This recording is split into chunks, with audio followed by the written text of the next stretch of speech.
Hello mga kamaring, ani akit natay mga watan ng mga kamaring ug gikan kini sa kabukiran ng mga kamaring. O tan-awa ng mga kamaring na green ka na mga ring na okra na saluyot, na lagbati, na kalabasa. O tanawa ang saluyot. Magira-kira na saluyot lamir pa kana saluyot napay kamunggay nga nangalarag.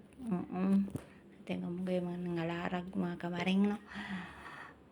Naputay carrots mga kamaring kay nga akong igsoon mga kamaring nagpaibog siyang carrots na sa kusina mga kamaring. So ako na lang pong giharvest giharvest ako sa kusina ang ilang carrots mga kamaring. Nya iya sibuyas ka dahonan mga kamaring nanghambog po siya ni iya kong gipaipog naipog mo ko ako po giharvest pero ako nang gitanom mga uban na mga kamaring kay kana native kana nga sibuyas mga kamaring. Og natay kalabasa mga kamaring tanawang kalabasa ako nang gamito ng liso mga kamaring, ako nang sangagong mga liso kamaring, kay kanon ko na mga liso mga kamaring. Og liya pod, hinarvest po na sa akong igsoon mga kamaring, unsa ni kalabasang puti, batiyong upo, nakalimot ko na unsay pangalan mga kamaring, kay gamay-gamay man gud na siya mga kamaring. Tanawan na tong kamunggay, lawas na tong kamunggay mga kamaring, kay nangalarag naman ang mga kamaring. Nangalarag. Iya pag kung gitagagabi mga kamaring uban na gikaonan ako mga kamaring.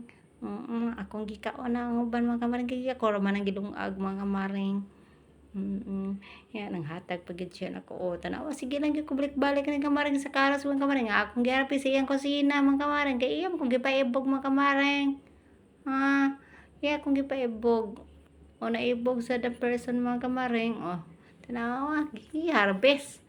Nya nagpaibog po ko sa saging nga nahinog na saging nga iyang hinatag rin ako mga kamaring daghan kay iyang gihatag nako saging mga kamaring pero hinog na mga kamaring.